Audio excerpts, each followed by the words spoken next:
Mas o tema é: que diferença o Evangelho produz em você? Que diferença o Evangelho produz em você? Esse é o tema que eu queria que o pessoal pensasse, porque foi o que eu falei durante 35 minutos, mais ou menos, no início desse nosso tempo juntos. Que diferença o Evangelho produz em você? O que ele faz? No passado, certo, quando eu me convertia, muitos anos atrás. 1900 e Braulio, 72, 73. 73. Aí, quando eu me converti, eu vim ali do mundo real, né? Do Eclesiastes na vida real. Era de onde eu estava vindo. Pegando todo mundo, não levando desaforo para casa, aquela coisa idiota, não é? E na vaidade dos meus próprios pensamentos, obscurecido no entendimento, pela dureza do meu próprio coração, entrei num estado total de dissolução. Isso. Que acabou com a minha vida, que me tornou alienado de Deus e da vida, dos homens, do próximo. E tirou toda a minha solução, toda a minha identidade, todo o meu significado, a ponto de que eu queria morrer. Você quer morrer quando não existe mais nenhum sentido em você. É quando tudo passa a ser menos importante do que a angústia de existir. E quando a angústia de existir passa a ser mais importante do que tudo e deflagra em você o ardente desejo de morrer, é porque você vinha andando na vacuidade dos seus pensamentos, obscurecido de entendimento, endurecido cada vez mais quanto ao significado da sua existência, não conseguindo responder às perguntas básicas: de onde eu vim, o que eu estou fazendo aqui, como devo andar e para onde eu vou. E a isso não sendo respondido, mergulha você num abismo existencial enorme, e a perda do significado da vida tira de você toda e qualquer solução existencial e te mergulha, portanto, na dissolução do existir, na liquidez, na falta de concreção para ter qualquer coisa sólida pela qual viver. E aí o que vai acabando se tornando sólido em você não é a convicção para uma vida melhor, é o endurecimento e o empedernimento do coração. Mas não foi assim que nós aprendemos em Cristo. Foi assim que eu terminei dizendo: amanhã eu continuo. Então a pergunta é: que diferença o Evangelho produz em você? Quando eu me converti, eu ia dizendo, lá por 73, 18 de julho de 73. 18 de junho? De julho. Julho? O que se dizia, e eu ouvia desde menino em todo lugar, o que diferenciava o crente, supostamente o indivíduo que cria no Evangelho, no mundo, é que ele não jogava, não dançava, não bebia e não se divertia. Isso era o que caracterizava o crente. Sim. E quanto mais você fosse assim, mais santo você seria. Todo mundo do passado lembra como era. Ainda a maioria das igrejas de rótulo pentecostal tradicional apregoam isto, como também entre as reformadas que se tornaram puritanas, o que se apregou é isto. Mas nos outros que não são assim, tem algumas coisas que caracterizam hoje o que seja ser crente. Se você é crente, você vai a um lugar de culto uma vez por semana. E não fica pulando de lugar em lugar, você vai no mesmo. Para você ser fiel a Deus num lugar só. Senão Deus se perde de você, não sabe onde você está. Dá problema. E a maneira como você marca para Deus a sua presença é com dinheiro. Deus reconhece não a sua alma, nem a sua mente, nem o seu coração. Se você entrar no seu quarto, ele já se perde de você. Se você deixar o cabelo crescer, ele já não te reconhece. Até Deus precisa de uma senha para te encontrar, e a senha é a senha de Judas, é dinheiro. É dinheiro. Um beijo falso e dinheiro. E essa permanência. E essa permanência. O dinheiro é no gasofilácio do único lugar que você frequenta. Porque se você der no lugar errado ou para pessoas erradas ou ajudar o pobre, Deus não fica sabendo de nada e fica zangado com você.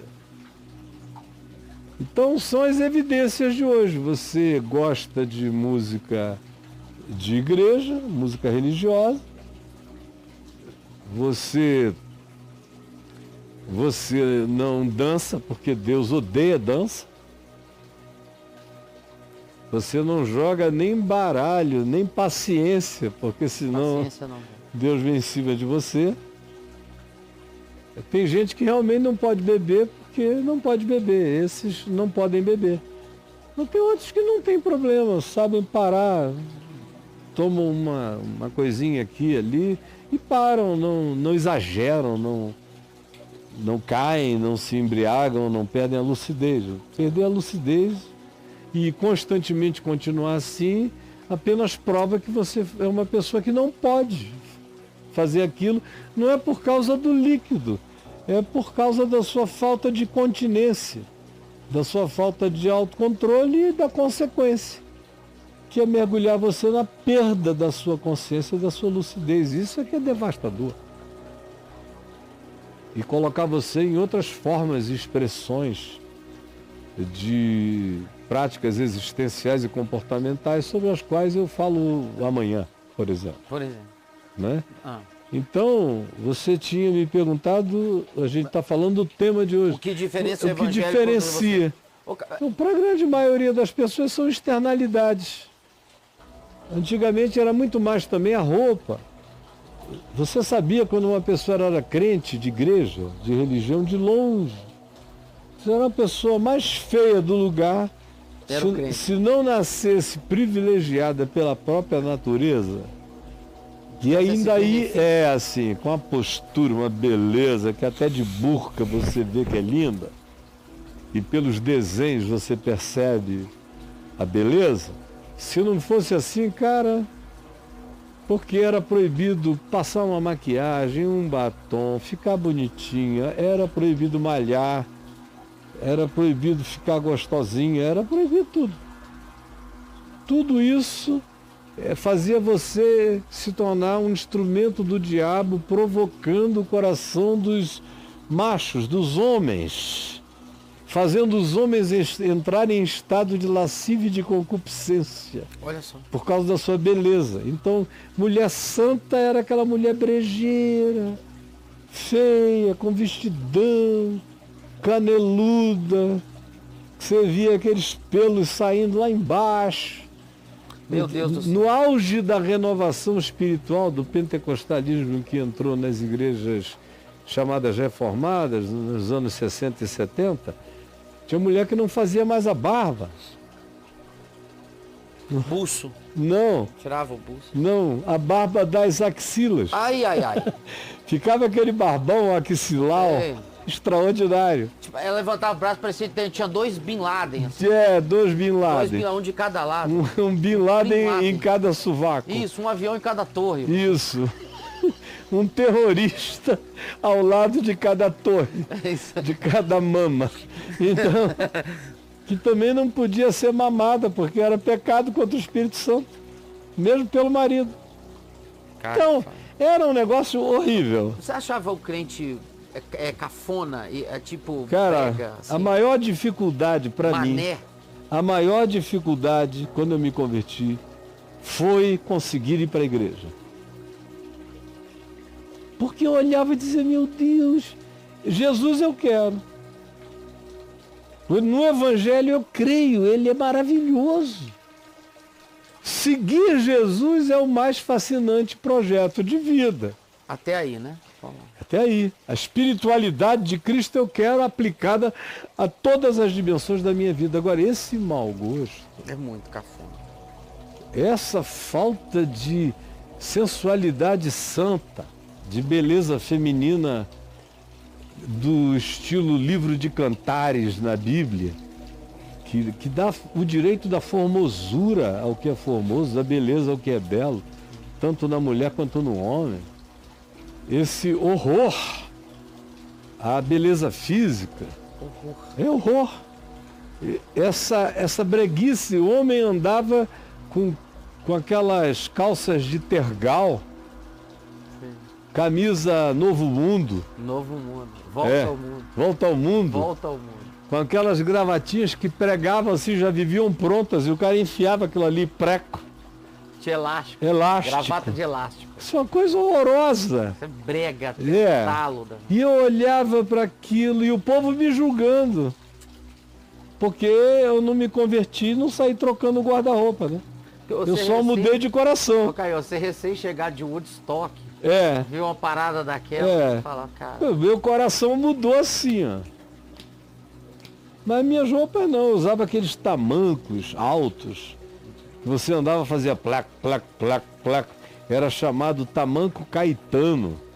Caetano, na década de 70. Por causa de Caetano? Por causa do Caetano, que andava de tamancão nos anos 70 e tinha um tamanco cortado no meio, que você andava, fazia plac, plac, plac, plac. Tinha um barulho. Alto, bem altão. Calça carne seca. Carne seca? Toda cheia de fissuras. Não tinha zíper. Zíper era coisa de gente careta. Você amarrava algo na cintura aqui, dentro da calça, e o charme era deixar os pelos darem uma saidinha suave, né? Usava camisa multicolorida. Se fosse mais elegante, era lá da Biba e no Leblon, por ali. Ou então era aquela camisa hippie mesmo, muito pintada, doido. Ou então eu usava muito, era sandália de pneu. Sandália de pneu. Que eu mesmo fazia. E aí vai para a igreja com gargantilha, bracelete, Bíblia na mão. Comecei a pregar em tudo que é lugar. Nesse layout? Nesse layout. E foi justamente por causa desse layout que a moçada hippie na rua chegou junto. Chegou junto, não. Ele se converteu a Jesus, mas não ficou um palhaço. Um babaca. Começaram a vir, e todo mundo, de todos os níveis, estavam ali. Claro. E os crentes ficaram tão chocados de ver que eu tinha me convertido mesmo, o que era uma coisa praticamente impossível, que me davam uma certa trégua. A mim davam. Mas a outros, pelo menos em Manaus, eu fui muito bem tratado por todos os crentes, que todo mundo conhecia, meu pai me conhecia, antes de me converter, então fui bem tratado.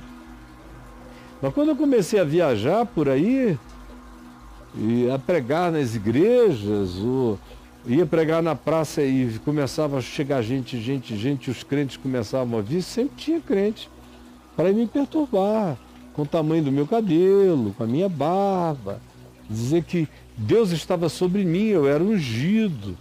Mas se eu te cortasse o cabelo, fizesse a barba, pusesse uma calça de tergal, uma camisa volta ao mundo e um sapato cromo alemão, o Senhor iria me ungir infinitamente mais, os mortos iriam ressuscitar.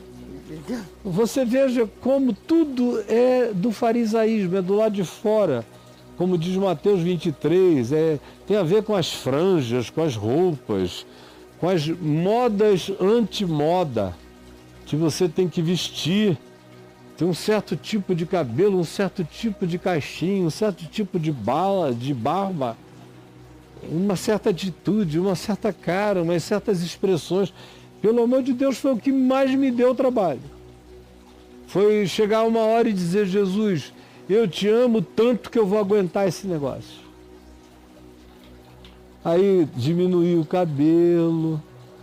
Aí falei o seguinte para mim mesmo: eu vou vestir tudo que me derem como mortificação da minha carne.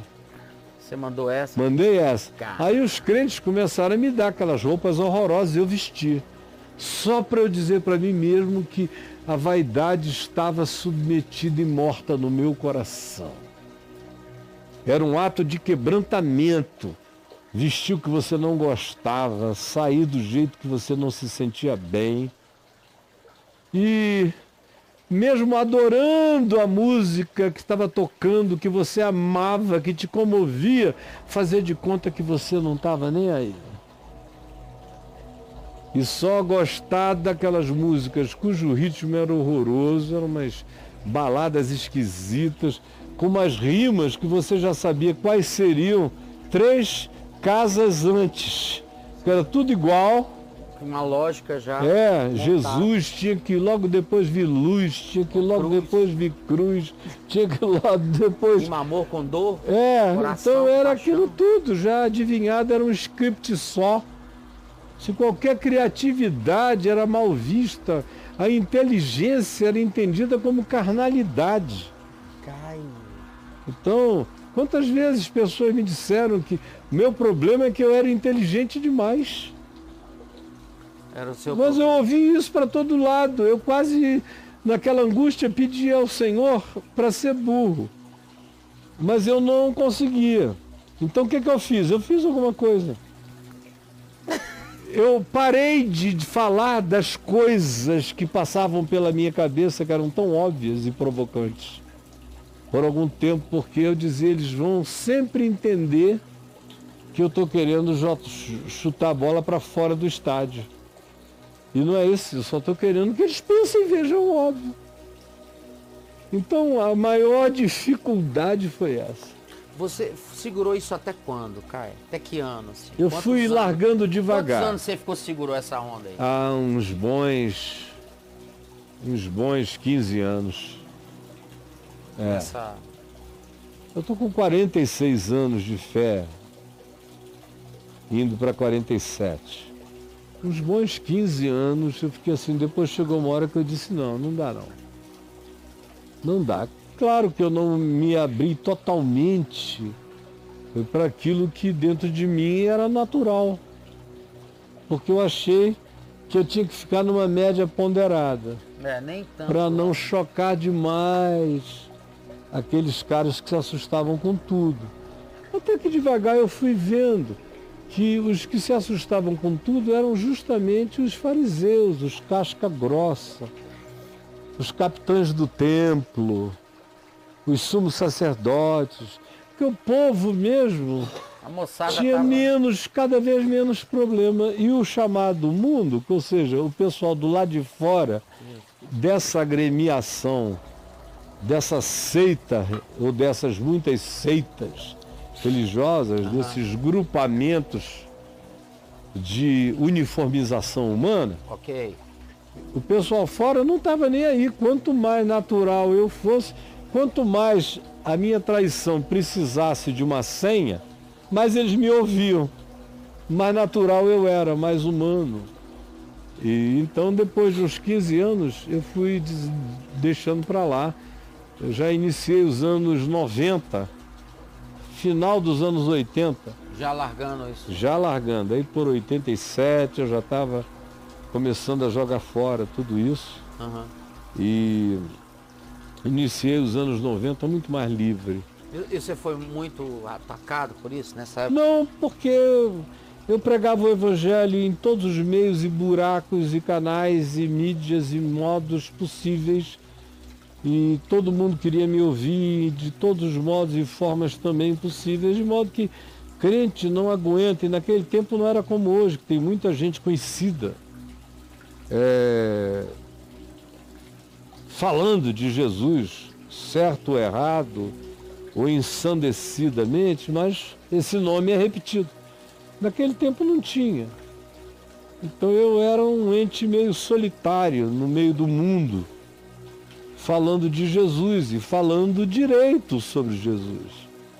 Então os crentes ficavam, de certa forma, orgulhosos e até envaidecidos de terem aquela presença que não tinha nada a ver com a cara deles, mas que era respeitada no mundo como alguém de Deus. E aí eu fui seguindo devagar, foi só depois mesmo que eu me divorciei da instituição religiosa, que foi a pior coisa, não foi divórcio conjugal. Esse aí teve lá o seu impacto, mas ele só teve o impacto que teve porque ele foi acompanhado do meu divórcio institucional. Eu falei, não, eu também não quero mais continuar sendo um ente casado com nenhuma instituição. Eu quero ser livre como eu me converti. E aí eu tenho exatamente a cara da minha alma.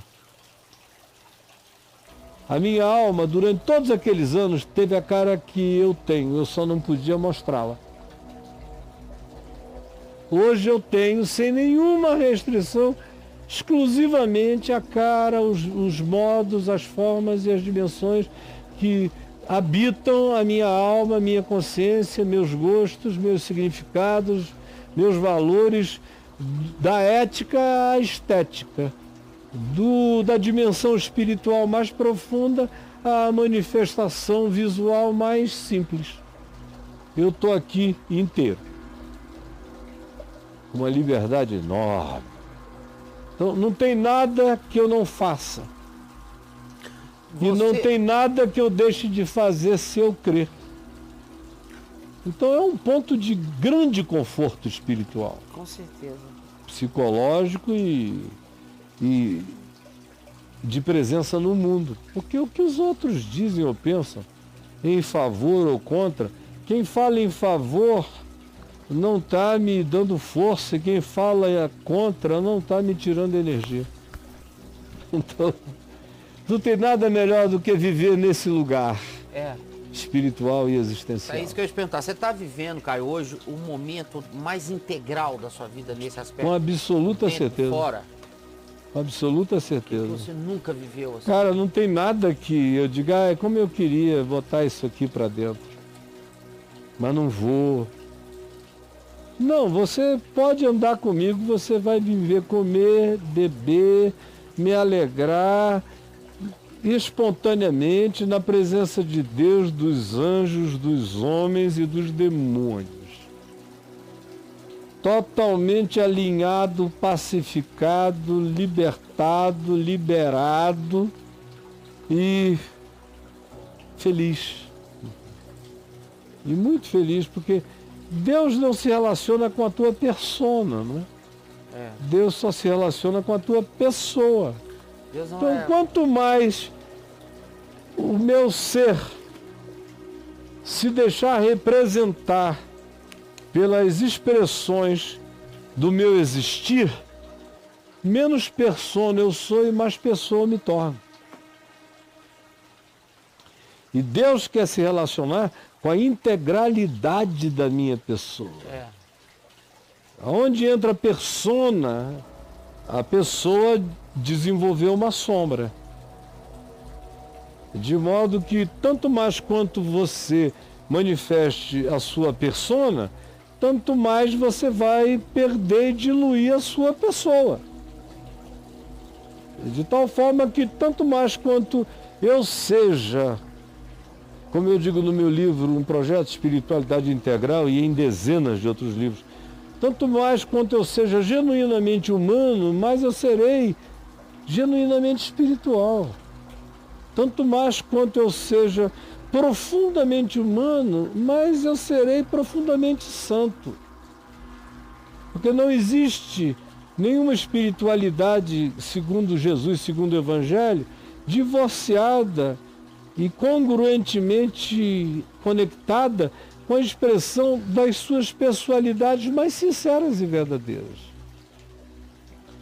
Por isso é que Jesus chamou os religiosos que viviam com aquela máscara de piedade, de languidez, de maceramento, como os fariseus, com aquela cara de tristeza, de coringa reverso. Um coringa reverso. Coringa que fez engenharia reversa visual. Sei, com cara de fariseu. Coringa. Então, para esse, Jesus chama de hipócritas, de mascarados. E diz que Deus não pode ter relação com a persona, porque eles não existem, eles são uma máscara. Eu não vos conheço, não sei quem vocês são, seus mascarados. Ao mesmo tempo, ele conhece publicanos, pecadores, meretrizes, porque eram pessoas sem persona. Eram pessoas que não tinham aonde se esconderem atrás. A pessoa delas estava manifesta, mesmo que lá no fundo do coração elas quisessem ser outros indivíduos, mas pelo menos elas eram os indivíduos que só conseguiam até ali ser. E Jesus os apanha dessa sinceridade e os leva adiante. E confia nessa gente muito mais do que em qualquer outra categoria humana. Porque aqueles que se diz que tinham crido em Jesus, que eram do meio da religião, lá no Evangelho de João, bem no início, muitos dos religiosos creram nele. Diz assim: no entanto, Jesus não se confiava a nenhum deles, porque bem sabia o que era a natureza humana. Bem sabia. O que era. Então tem gente que está aí vestido de máscara, diz que crê, mas Jesus sabe quem você é. Isso é só a tua caricatura, a tua persona, e a relação de Deus só pode ser com a tua pessoa. Sinceridade, ou em espírito e em verdade, significa isso. Espírito e verdade é lindo. É. E aí, Bruno? Tem um texto no seu site que todo mundo conhece já, do Politicamente Correto, que você detona essa história, você bate de frente. O politicamente correto como aquela coisa que pretende ser superior ao significado livre do que o Evangelho te oferece como projeto de vida.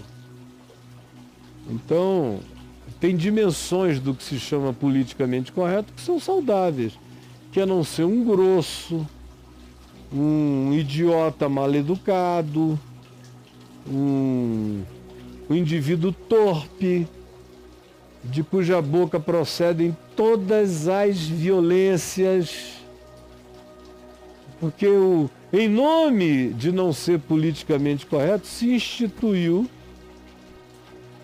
aquilo que a gente vê como ideologia de prática grosseira e tosca dos nossos dias, porque eles puseram o politicamente correto americano no pacote do marxismo cultural. Então tem muitas diferenciações aí.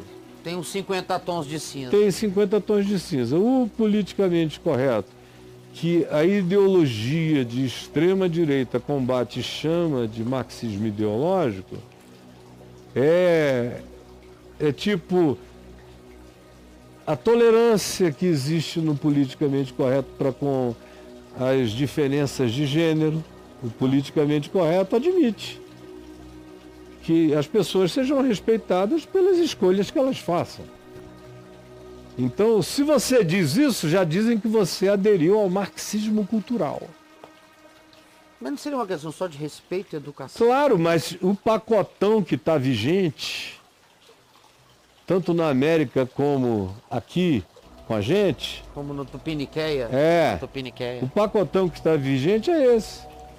E o politicamente correto que eu detono é aquele que não fala a verdade para ser de uma finesse totalmente mentirosa. Sim. É aquele que não é capaz de fazer uma exortação adequada, mesmo que dizer o adequado vá ajudar a pessoa em relação ao que ela está para fazer, que será totalmente inadequado para ela, mas é um politicamente correto imposto como uma lei de silêncio absoluto. É a esse que eu me ponho contra. Sem sujo. Esse que não tem opinião, mas que tem que opinar em amor, tem que opinar com respeito, tem que opinar no espírito da tolerância, tem que opinar com a educação, mas tem que ter opinião. Tem um politicamente correto que você praticamente não pode mais opinar. Então, contra isso, eu sou do Evangelho. Jesus me ensinou a falar. me ensinou a opinar, me ensinou a crer e também me ensinou também a não obrigar convicções a ninguém. Me ensinou a tolerância, ele me ensinou que eu sou relativo e disse: quem não é contra você, Caio, já é em seu favor. Quem não é contra vós, já é por vós. Então, como eu não sou Jesus, e Jesus é que pôde e poderia dizer: quem não é por mim é contra mim, quem comigo não ajunta espalha, como eu não sou o absoluto, eu sou só o relativo da periferia dessa história, Sim. ele diz para mim: quem não é contra você, já é por você. Então eu vejo e me insurjo apenas contra aquilo que é do mal mesmo. Do contrário, eu sou generosamente tolerante com aquilo que não é exatamente o que eu quero para mim, mas eu entendo que enquanto não for uma violação do espaço do outro, é um direito do indivíduo se manifestar como gosta de ser, desde que isso não se transforme numa catequese, numa imposição, nem numa obrigação. É só até aí que eu vou.